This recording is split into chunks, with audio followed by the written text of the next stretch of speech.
This is my favorite Persian dish ever, and it's called Baghali Polo, which is fava beans with dill and rice. And today I made it with this beautiful leg of lamb.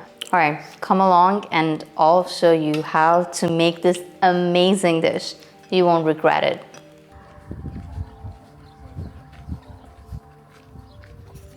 It doesn't get more fresher than this, I guess. Picking your own fava beans.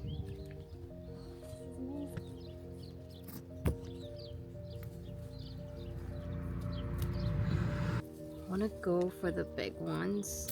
These are a little bit tiny, but they're still very cute.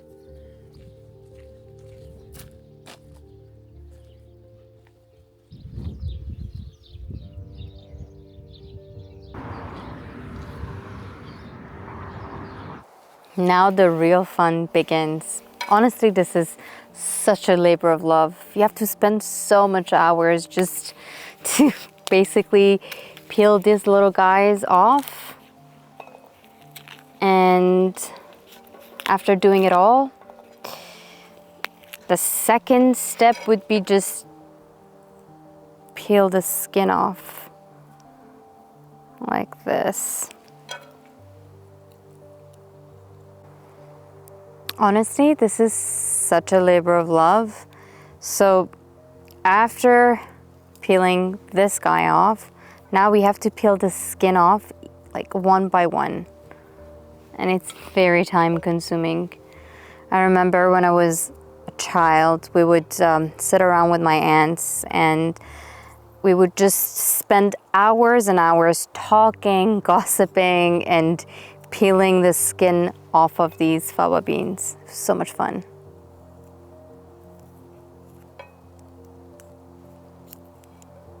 They're so cute.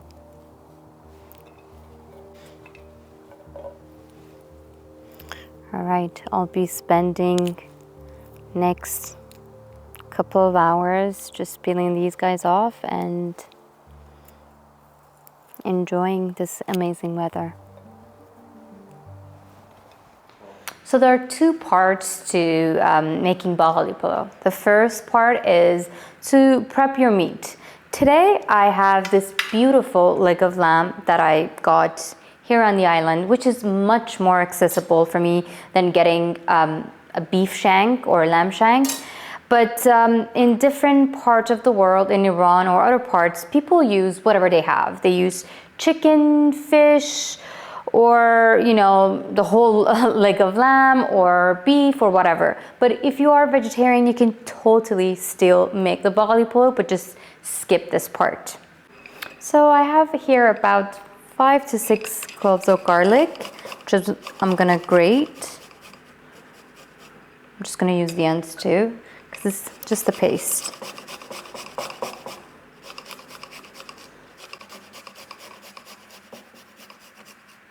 Now I'm gonna add some turmeric.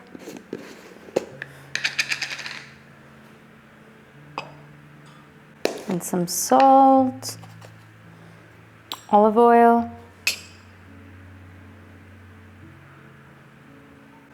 Just gonna add some saffron.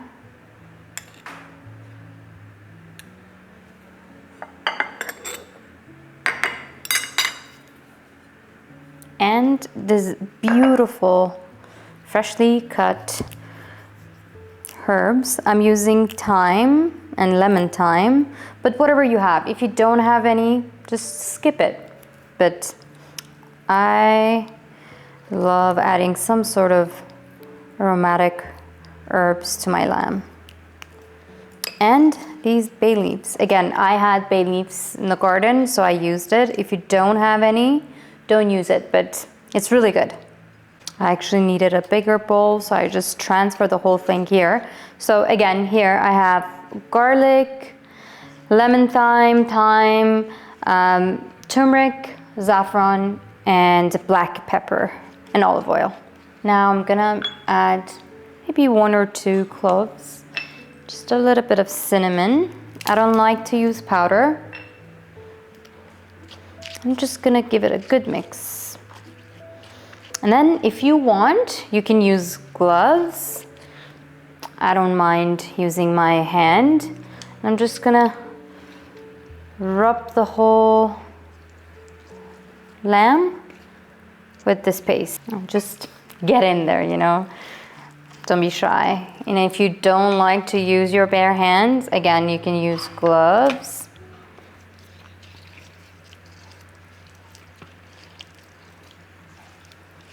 Just gonna flip it and get the other side.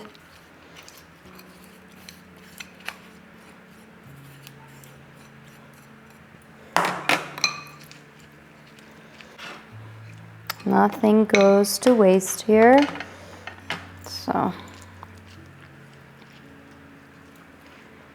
okay, once you're done, just flip it back. I'm just gonna wash my hand. Now, I really love to use a lot of onion.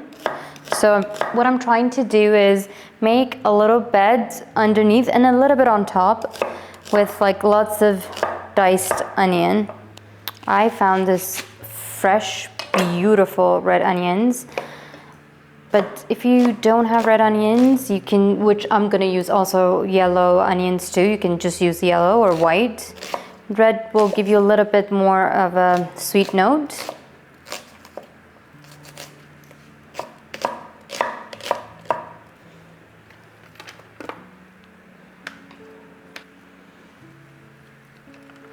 I also found this beautiful spring onion too. I like to mix and match. I know some people just use onion. I like to, if I have a beautiful spring onion, I use it. Cut some yellow onion. They are making my eyes watery. Oopsie.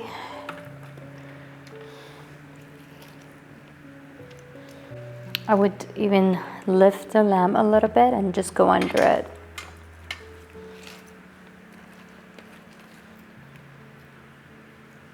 Oh, that looks so beautiful. I'm just gonna add just a little bit more herbs on top. Maybe some more freshly cracked peppercorn. Oh, it just looks so beautiful. All right, I already preheated my oven to 375 Fahrenheit. And I'm just gonna add about a cup of boiling water.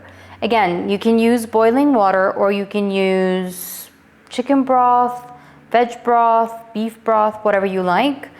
I didn't have any, so I'm just gonna use some boiling water. Just about a cup. All right, now let's cover this beautiful leg of lamb. I'm just gonna cover it loosely with some foil.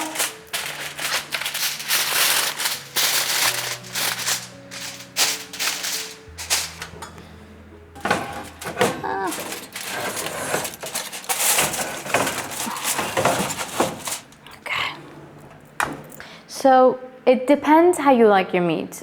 I really like my meat well done, and it's kind of like, I like it when it's come up, like falls off the bone, but some people kind of like it rare or medium rare. So check on that, and you want to be around 350 to 375 Fahrenheit. And I'll just go back and check on it for like every hour or so, but it should take about 4 to 5 hours. Okay, I want to talk about rice because I feel like rice is the most important ingredient in the whole recipe. And this is Persian rice. And a lot of people don't know about Persian rice and they think is the same as basmati rice. And that just gets me off so much because it's very different. It's short grain, but it's sort of not, like it's not fat. It's kind of slim.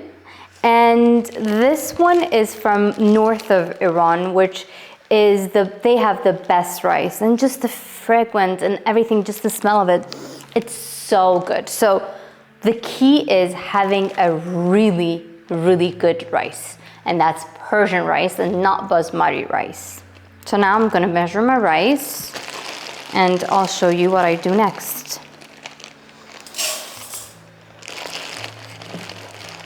I would say 1 cup of rice is kind of good for like 2 people. And I have my parents here with us, so I'm just gonna make it a little bit extra.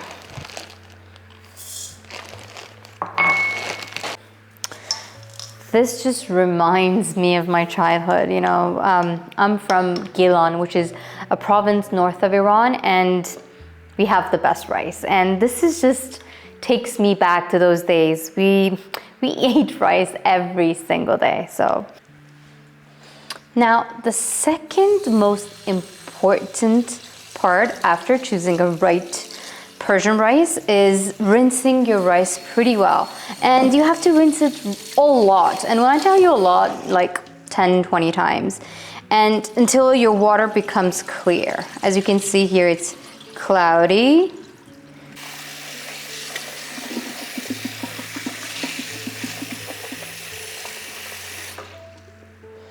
And you want to be gentle with your rice. You don't want to kind of like mix it by hand like viciously or anything like that. You just maybe just use your hand a bit, but you don't want to be aggressive at all. See, there's stone. Just make sure you get rid of that too. Guys, as you can see, it took me maybe 15, 20 times to get it to this stage. But as you can see, this is not cloudy at all. And now I'm gonna let it soak with some salt in it and just let it soak for like 30 minutes or so. So now what we're looking for is we're trying to boil this, but like honestly it's very hard to tell because it all depends on your rice, but you want it to be halfway there. You don't want it to be fully cooked. So you just have to test it, and then either you can try it and you want it half done, and or you can just use your 2 fingers, just split it in the middle just to see if it's cooked halfway. So I'll let this cook for another maybe 5 to 7 minutes and we'll see where we at. Okay, so this is my beautiful fava beans that I peeled yesterday, and it took me such a long time to peel them all one by one. And here I have my dried dill. Now, I'm not using fresh dill. I'm using dried because first, I got this from back home, from Iran. But if you can't have that, you can use fresh dill, but try to use fresh and dried mixed together, because I feel like you will get the best result. And this just has a different, when it's dried, it has a different smell and taste. So I really like using dried dill for this purpose. Now, also I have here some Greek yogurt that I'm just gonna make a paste that I use for bottom of my pot. I'll show you guys later. And here I have peanut oil. Now you can use veg oil or peanut oil. I highly recommend not to use olive oil or butter because that will burn your rice. And if you are looking for a golden crispy tactic, do not use butter because it will get burned, or olive oil. So for this purpose, I'm using peanut oil, but if you can't find peanut oil, just use veg oil. I know I don't like to use veg oil, but for this purpose, I really need to, make an exception. So here, again, we have some saffron water. I mean, your Iranian dish wouldn't be complete with some saffron. So here you go. Just checking my rice to see if it's cooked. Yeah, I think it's ready to be strained. Just gonna use some very cold water because you don't want this rice to be cooking any longer. So make sure you rinse it with cold water pretty well. Again, don't overmix, don't do any of it because you don't want to break your rice. You just want to cool it down. That's all you're doing. Okay, now I'm gonna make my tactic mixture. So I'm just gonna add a little bit of oil and just a little bit for the bottom of my pot.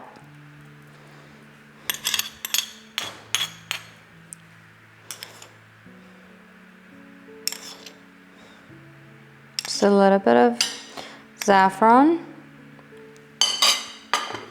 and our yogurt mixture.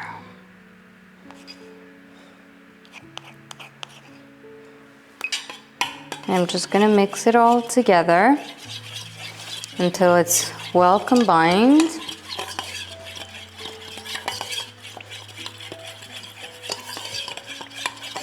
And a little bit of my beans. So again, this is for crispy rice. So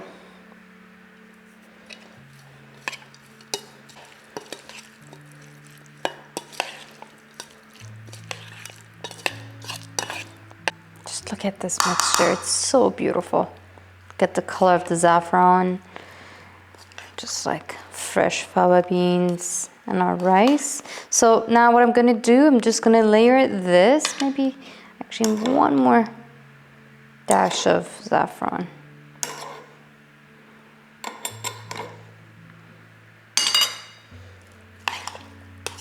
So now I'm just gonna, okay.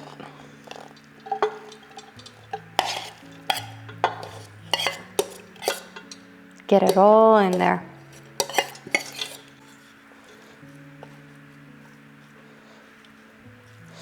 Now for the crispy rice, you can use potato, sliced potato, or you can do what I'm doing right now, or even a pita bread or lavash bread, whatever you have, that would work. But today, I'm just doing the old ways, you know, just rice itself. All right, now I'm gonna layer rice with some fava beans and dill, and I'm just gonna repeat. As you can see, I'm being super gentle with the rice because I don't wanna pressure. I don't want them to break.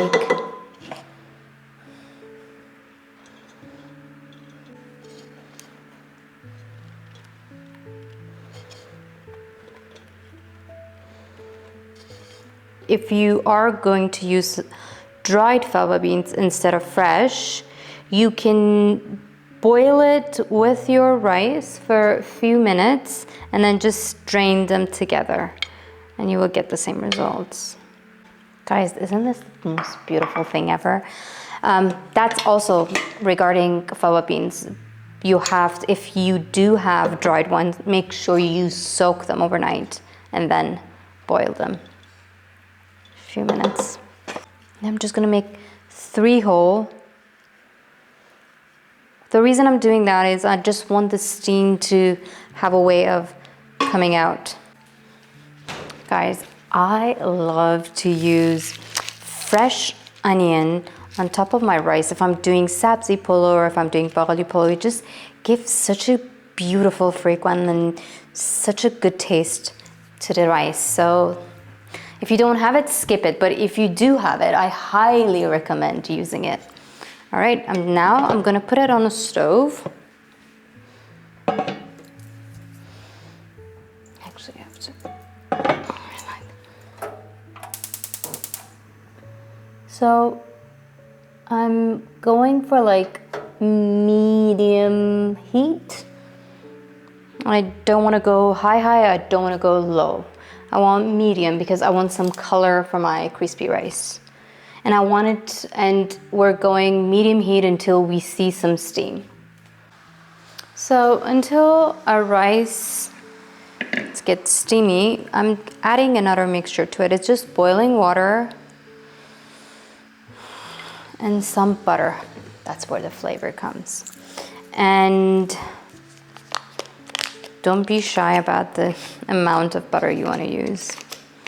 I'm using unsalted butter, and I love Kerrygold, but you can use whatever you have.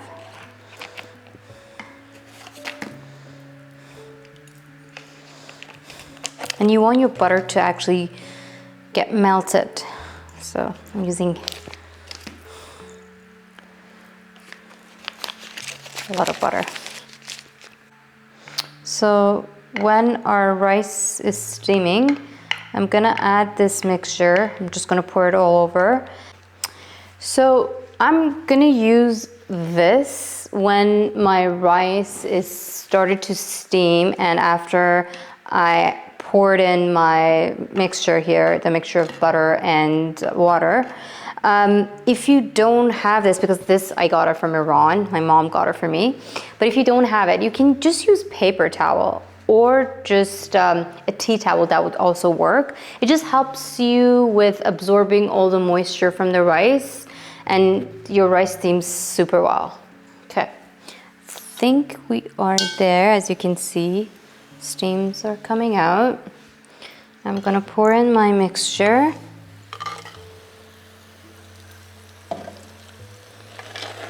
And you want to actually hear that sizzle. That's a good sign.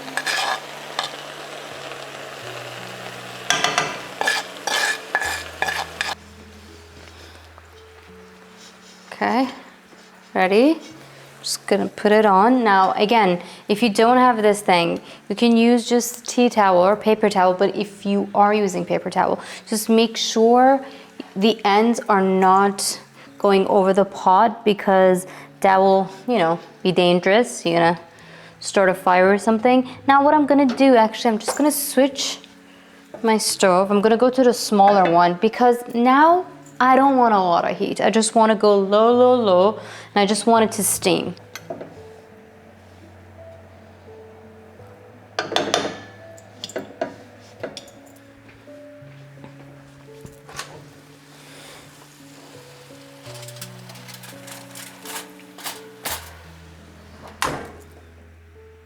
Okay guys, I can't wait any longer. Whew. I just want to be super gentle with it. This looks absolutely amazing. I wish you guys could smell this.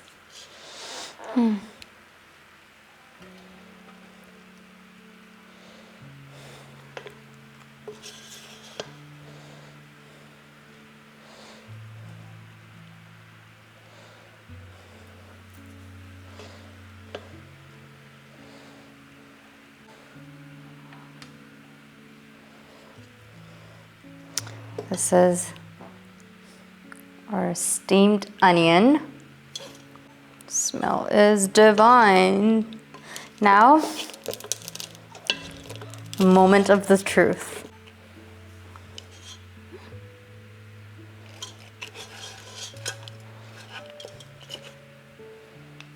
Not too bad. I'm gonna top it off with saffron and more butter, because butter never hurts anyone.